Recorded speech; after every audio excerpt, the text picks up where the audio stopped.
네, 무슨 일 있으세요? 요즘에 누가 나를 자꾸 쳐다보는 것 같아요. 어디선가 분명히 날 지켜보고 있다니까.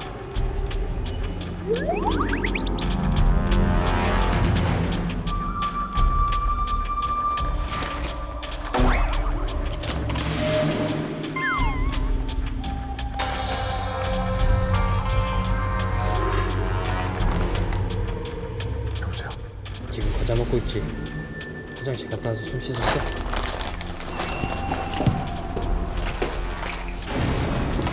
누구냐 넌? 왜 봐? 왜? 뭐 때문에 봐? 뭐? 어째? 어? 오늘의 주제?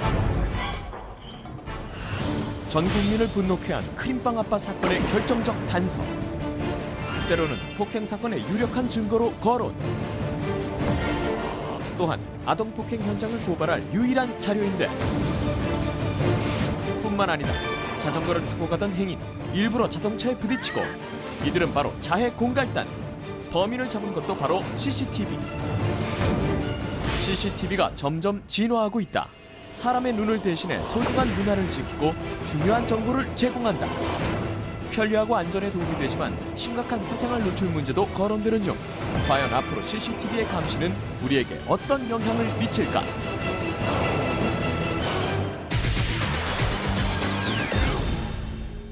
오늘의 주제 CCTV. 요즘 정말 CCTV 설치 안 된 곳을 찾기가 힘들 정도로 여기도 CCTV, 저기도 CCTV, 여기 스튜디오만 해도 CCTV가 이거 맞죠? 국가인권위원회에 따르면요, 우리나라 시민은 하루에 평균 83회나 CCTV에 노출이 된다고 합니다. 83회. 저는 과연 얼마나 치킨 한번 세보도록 하겠습니다. 일단 집에서 나오면 복도에 CCTV가 있고, 엘리베이터에 CCTV가 있고, 주차장에 CCTV 있고, 자동차 도로에 오는 길에 CCTV 있고, 밥 먹는 데에도 있고, 커피숍에도 있고. 와, 끝도 없습니다. 화장실 빼고는 다 있는 것 같다, 뭐 이런 생각이 좀 드는데요. 보안업계가 추산하는 국내 CCTV 설치 개수는 약 450만 대라고 합니다. 엄청나죠? 많다 하지만 영국 런던 따라잡으려면 아직 멀었습니다. 영국엔 600만 대가 있고요. 런던 시민 같은 경우엔 하루에 300번 이상 노출이 된다고 합니다. 야, 이건 뭐? 가다가 이렇게 코파다가 CCTV! 방구 이렇게 끼다가 CCTV! 이러지 않을까? 휴대폰, TV 이런 거 빼고는 우리와 가장 가까이 있는 IT 기기가 아닐까, 뭐 이런 생각이 좀 듭니다. 그런데 그 개수가 늘어나는 만큼 신기하고 특이한 CCTV도 늘어난다는 사실 아십니까? 핫 이슈에서 준비했습니다. 세상에 이런 CCTV가, 말하는 CCTV가 있다. 경북 고령군에 있는 이 CCTV는요, 15m 이내에 사람이나 차량이 접근하면 경고 조명이 번쩍 하고 켜지면서 말을 한답니다. 6만 원 이하의 과태료가 부과되오니 쓰레기를 무단 투기하지 맙시다. 이렇게 말이죠. 요 CCTV를 설치한 이후로 쓰레기 투기하는 사람들이 눈에 띄게 줄었다니까요. 참 기특한 CCTV가 아닌가라는 생각이 듭니다. CCTV 설치하는 게 어려울 거라고 생각하시는 분들 많으시죠. 마트에서 전구를 사다가 끼우듯이요, 설치할 수 있는 CCTV가 있다는데요. 정말 전구처럼 생겼고요. 전구 소켓에 돌려서 끼우기만 하면 된다고 합니다. 설치비는 0원이죠. 왜? 내가 갖다가 그냥 돌려서 끼우면 되니까. 동영상, 사진, 적외선 등 모두 가능하다고 하는데요. 가격은 35만 원이라고 합니다. 조금 가격대가 있지 않나라는 생각이 드는데, 자, 고정되어 있는 CCTV만 보셨다고요? 움직이는 CCTV도 있습니다. 기존 RC카에 카메라를 결합했다고 합니다. 무선 조종으로 CCTV를 움직일 수가 있는 거죠. 그러니까 뭐 스마트폰으로 움직이면서 내가 보고 싶은 곳을 찾아가서 본다. 뭐 드론, 이런 거하고 좀 비슷한 게 아닌가라는 생각이 드는데, 뭐 이럴 때 쓰면 될 것 같아요. 소파에 이렇게 누워가지고 TV 보다가 저 물이 다 끓었나? 볼까? 하고 이렇게 조종해가지고 움직이지 않아도 되는 편리함이 있을 것 같습니다. 집에서 혼자 지내는 반려동물에 대한 걱정을 좀 덜 수가 있는 CCTV도 나왔습니다. 강아지나 고양이가 밥을 잘 먹는지, 위험한 장난은 치지 않는지, 이런 거를 좀 확인할 수가 있다고 하는데요. 카메라를 상하좌우로 이렇게 회전을 시킬 수가 있고요. 주인의 목소리를 직접 반려동물에게 보낼 수가 있다고 합니다. 두비야, 밥 먹어. 두비야, 밥 먹어. 요즘에는 카메라 밑에 디스플레이로 주인의 모습까지 전송 가능하다고 하니까 영상 통화를 하듯이 보여주는 거죠. 우리 강아지들 안심하고 집 지킬 수가 있을 것 같습니다. 개도 스트레스다. 그 집주인 나가가지고 이제 좀 마음껏 놀아보나 했더니 그거 감시하고 있으니 아무튼 뭐 적당히 감시하고 적당히 예뻐해줬으면 좋을 것 같습니다. 정말 다양한 CCTV가 많은데요. 그래도 사실 비용이 좀 부담스럽긴 하잖아요. 요즘 다들 어렵다고 난리인데 뭐 한 푼이라도 아껴야지 몇십만 원씩 꺼내기는 쉽지가 않습니다. 그래서 알려드리겠습니다. 공짜로 CCTV를 설치하는 방법. 바로 사용하지 않는 스마트폰이 있으면 되는데요. 그리고 어플을 다운받으면 됩니다. CCTV라고 검색만 해도 다양한 어플들이 나오는데요. 제가 추천하는 건요. @홈 카메라입니다. 일단 무료고요. 또 다른 스마트폰으로 연동이 되기 때문에 바로바로 확인이 된다는 사실. 스마트폰 화각이 좁아서 좀 아쉽다 하는 분들, 요즘에 셀카 렌즈 나왔잖아요. 그거를 끼워 놓으시면은 다양하게 좀 화각이 넓게 촬영을 할 수가 있다고 합니다. 이렇게 다양한 어플까지 등장할 정도로 필수가 된 IT 기술 CCTV. 이런 기술이 필요 없을 것 같은 곳에서도 CCTV가 톡톡히 활약을 하고 있다고 합니다. 좀 사실 상상이 잘 안 가는데 이곳과 CCTV 과연 어떻게 활약을 하고 있는지 핫이슈에서 직접 찾아가 봤습니다. 문화재를 지키는 똑똑한 CCTV가 있다? 이곳은 서울 종로에 위치한 조계사. 절 안에 들어서자마자 이곳저곳에 설치되어 있는 CCTV가 눈에 들어오는데요. 출발하십시오. 안녕하세요. 네, 반갑습니다. 절 안에 CCTV가 엄청 많은데요. 몇 대나 되나요? 예, 약 한 30대 정도 설치되어 있습니다. 우범 지역과는 거리가 먼 절 안에 이렇게 CCTV를 많이 설치하게 된 이유가 뭘까요? 전통 사찰은 대부분 목조 문화재로 이루어져 있습니다. 그러다 보니 화재에 취약할 수밖에 없습니다. 그래서 사전에 문화재 보호와 도난 방지를 예측 예방할 수 있는 시스템을 갖추게 되었습니다. 겉보기에는 별반 달라 보이지 않는데 알고 보면 참 똑똑한 녀석이랍니다. 스마트폰으로 실시간 영상 확인이 가능한 이 CCTV. 덕분에 올해 초 사찰로 침입하는 괴한의 움직임을 감지했답니다. 지금 보시는 화면은 실제 2015년 2월 15일 날 종로 금선사에 도둑이 침입하는 요 모습이고요. 지금 저희 시스템에서 그 불전함을 뒤지는 도둑을 감시해서 음성으로 경고를 해서 퇴치하는 상황입니다. 경고음이 울려서 바로 괴한은 도망가고 경찰은 바로 영상을 확보할 수가 있었죠. 그뿐만이 아닙니다. 향불이 넘어져서 화재가 일어날 뻔했는데요. 화재가 발생했습니다. 화재가 발생했습니다. 화재가 났다고 바로 스마트폰으로 알림을 전송. 덕분에 바로 진압을 할 수가 있었답니다. 하마터면 큰일 날 뻔했습니다. 용접기에서 나오는 시퍼런 불꽃을 바로 아크라고 하는데요. 아크가 발생이 됐을 때는 누전 차단기가 떨어지지 않습니다. 이 지능형 분전반은 아크가 발생이 되면 바로 아크를 감지해서 서버나 스마트폰으로 직접 실시간으로 바로 전송을 하기 때문에 바로 대처가 가능합니다. 핫이슈에서 그래서 실험을 해봤습니다. 정말 바로 감지가 될까요? 일부러 전설의 스파크를 튀겨보는데요. 이거 보기에도 위험한데요. 이걸 CCTV가 잡아낸다고요? 아니 불난 게 아니잖아. 스파크만 번쩍 일어나는 거잖아요. 그때 스마트폰에 무언가 뜨고요. 이럴 수가. 정말 내 눈입니다. 똑똑해요. 선로상의 이상이 발생하면 실시간으로 핸드폰으로 전송을 해주고 있습니다. CCTV가 안전하게 지켜주고 있기 때문에 더욱 마음 놓고 기도에 정진할 수 있다는 스님. 아무런 보안 장치가 없었을 때와 30여 대의 CCTV를 설치한 후 많은 점이 달라졌다고 하는데요. 방제 시스템을 도입한 이후 한 건의 문화재, 화재, 도난 사고가 없었습니다. 이후로도 선조들이 물려주신 전통 사찰을 잘 유지 관리하여 후손들에게 물려줄 수 있도록 노력하겠습니다. 누구의 소유가 아닌 우리 모두의 문화재이기 때문에 더욱 소중히 지켜야겠습니다.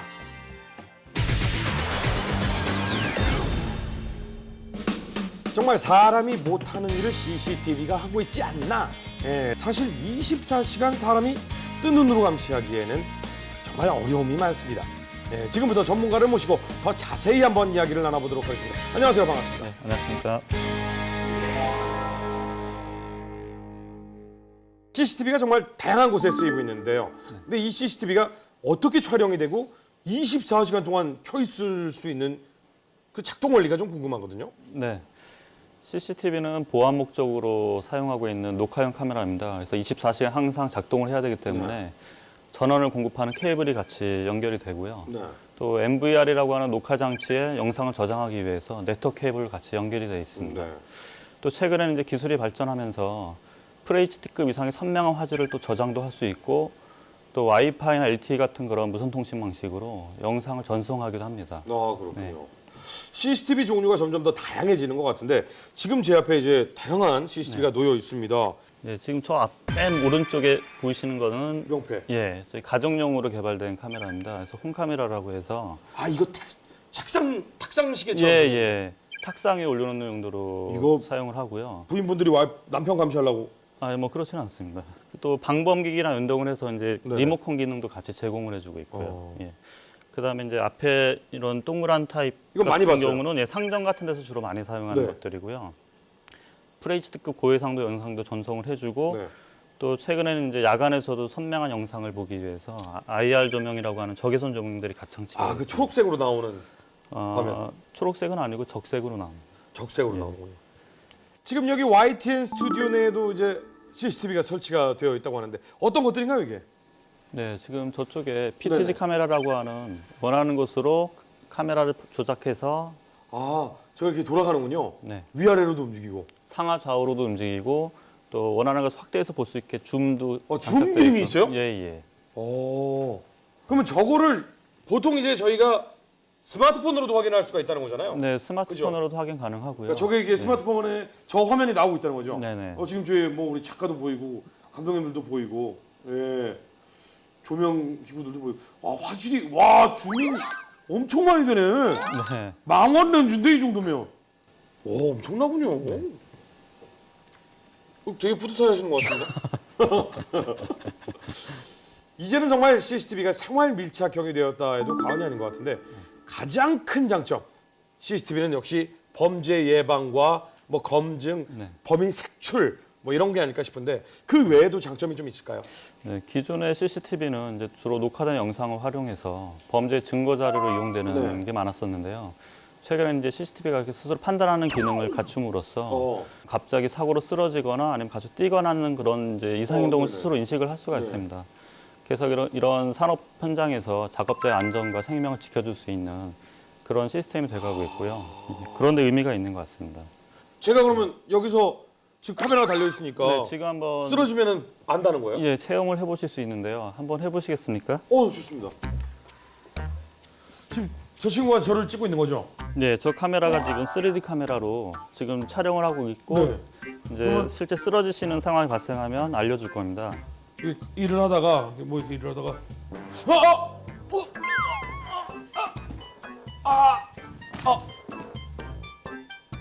네, 지금 쓰러짐 이벤트가 발생을 했고요. 찾았어요? 네, 내가 위험하다고 얘기를 해요? 예, 지금 판단을 하고 있습니다. 오, 야, 신기하네. 그러면 이제 여기에서 만약에 한번 이쪽에 쭉 한번 달려가시면 불이 났다는 거죠, 이제? 네, 예.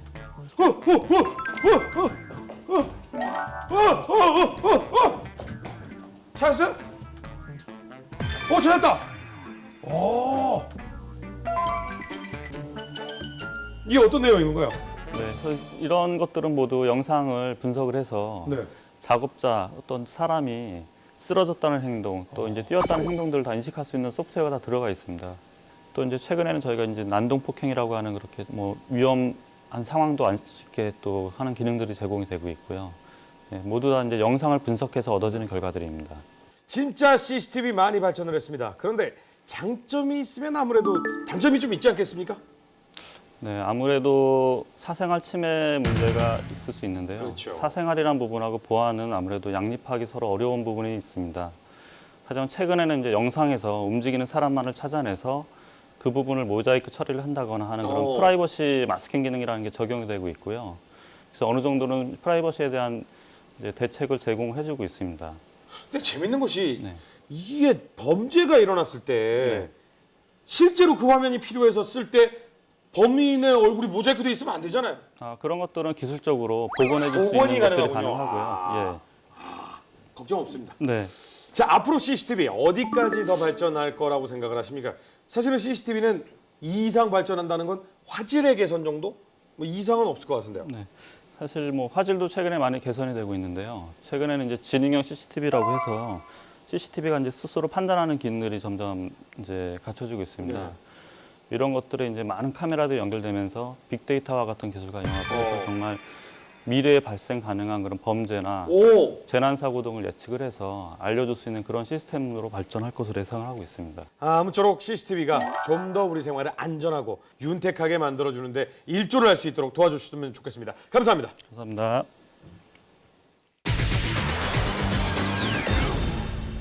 네, 오늘 제3회 눈 CCTV에 대해 알아봤는데요. 앞으로 CCTV가 점점 더 좋아지고 작아지고 할 텐데요.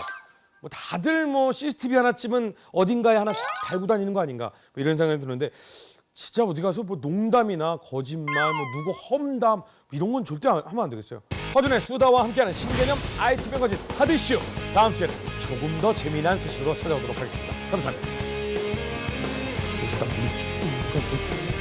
여기는 원래 찍는 데가.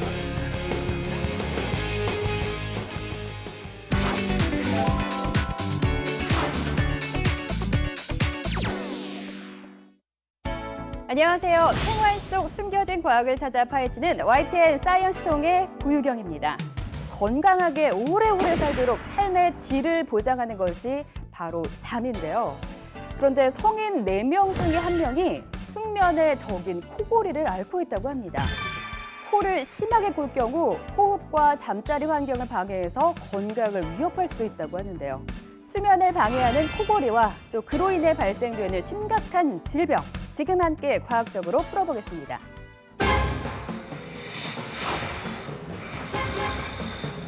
야심한 시간, 정적을 깨우는 무시무시한 소리가 들리는데요.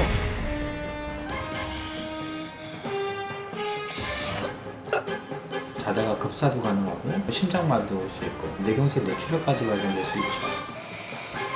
방치 시 사망까지 이를 수 있는 비상신호 코골이. 오늘 파헤쳐봅니다. 수면의 과학, 한밤의 산소도둑. 서울 목동의 한 가정집.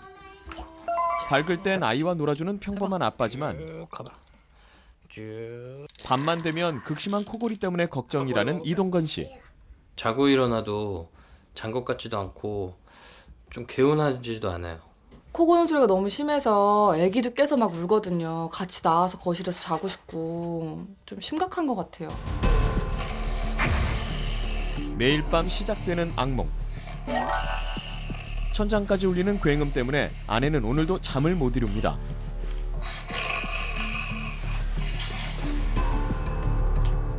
무언가 보여줄 게 있다는 아내.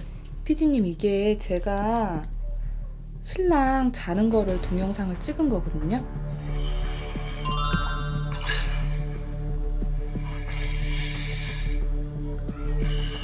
매일매일 365일 이렇게 골아요. 진짜 걱정돼요. 심각한 코골이에서 벗어나기 위해 병원을 찾은 이동건 씨. 그를 깨우는 코골이, 그 증상을 파악하기 위해 내시경부터 뇌파 검사까지 꼼꼼히 준비 중인데요. 평상시에 코를 많이 골아가지고 항상 걱정했거든요. 근데 막상 와서 검사를 해보려고 하니까 좀 긴장도 많이 되고 결과가 안 좋으면 어떨까 좀 걱정도 되네요. 정확한 진단을 위해 실제로 밤부터 다음날 아침까지 수면 상태를 관찰했는데요. 역시 코를 골다가 주기적으로 약 10초간 호흡이 정지된 모습을 발견할 수 있었습니다. 과연 결과는 어떻게 나왔을까요?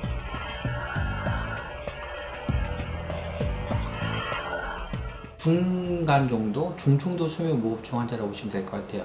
코를 계속 골다가 중간중간에 이제 무호흡도 나오고요. 수면 무호흡증이 자다가 일어나면 산소가 떨어질 수가 있고, 산소 떨어지는 게 장시간 되면은 자다가 급사도 가능하고, 또 심장에 문제가 되면 부정맥도 나올 수 있고, 심장마비도 올 수 있고, 또 산소가 떨어지면 뇌압도 올라오니까 뇌경색 뇌출혈까지 발생될 수 있죠. 코골이는 수면 중 일부 호흡 부위가 막히거나 기능이 떨어져 비정상적인 소리가 나는 걸 뜻하고, 수면 무호흡증은 코골이로 인해 심장이나 뇌에 영향을 주어 산소가 떨어지는 상태인데요. 평균 1시간 동안 5번, 정확히 10초 이상 숨을 멈추는 현상이 지속될 때 무호흡증이라고 진단합니다. 극심한 코골이로 병원을 찾은 또 다른 중년의 남성 권영남 씨. 코골이로 이상한 증세까지 생겼다는데요. 밤에 자면서도 가끔씩 잠을 깨서 보면 무릎이 좀 저리다든지 손발이 조금 저려서 잠을 깨는 증상도 좀 있습니다. 그래서 여러 가지 증상이 좀 있는 것 같아서 생활하는데 상당히 불편하고요. 그래서 검사 한번 받아올 겸해서 왔습니다. 코골이는 물론 주기적인 사지 떨림으로 불편을 호소, 정확한 진단을 위해 내시경부터 뇌파까지 관찰하는 수면 다원 검사를 실시했는데요. 과연 원인은? 정상적인 코 속에 비해 부어있는 권영남 씨 코 속. 기도 또한 매우 좁은 모습이 눈에 띄었습니다. 하루 동안 잠을 청해 역시 수면 상태도 체크했는데요. 코를 골 때마다 손과 다리가 떨릴 정도로 잠자리가 불편해 보였습니다. 코를 계속 고시고 계시고요. 그래서 19초, 21초 정도의 숨을 안 쉬시는 무호흡이 나타나셨어요. 일정 시간 호흡이 없어지면서 산소 포화도 역시 낮아졌는데요. 선생님은 시간당 70배 숨을 멈추는 중증 수면 무호흡 환자고요. 산소 포화도도 90점 이상이 정상인데 63%는 아주 위험한 상해라고 이해하시면 될 것 같습니다.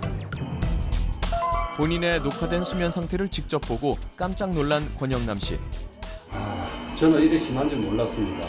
아주 중증이라는 말씀을 들으니까 걱정도 많이 되고요. 앞으로 꼭 치료를 좀 받아야 되겠습니다. 그렇다면 이 수면 무호흡증, 병원에서는 어떻게 치료할까요?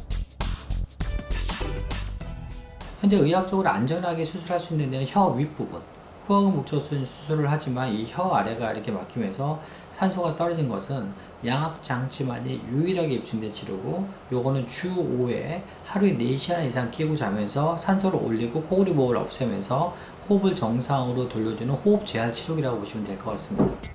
마스크 앞부분 잡아주십시오. 수면 무호흡증 치료를 위해 양압 호흡기를 직접 착용하고 그 원리를 살펴봤는데요. 원리는 간단합니다. 양압기는 알레르기나 종양, 각종 세균의 흡입으로 좁아지거나 막힌 기도에 호흡기를 통해 지속적으로 공기를 불어넣어줘 그 공기의 압력으로 기도를 뚫거나 확대시키는 의료장치인데요. 이로써 호흡의 흐름을 원활하게 도와줍니다. 네, 대부분의 사람들은 자신의 코골이가 심각한 수준인지 또 자신이 수면 무호흡증 증세가 있는지 잘 모르고 넘어가는 경우가 많다고 합니다. 그래서 간단하게 자가 진단할 수 있는 몇 가지 방법 알려드릴게요. 먼저 자신의 목 앞쪽에 튀어나온 목젖 부분을 만져보면서 지방이 늘어났다고 판단되면 무호흡증을 의심해야 하고요.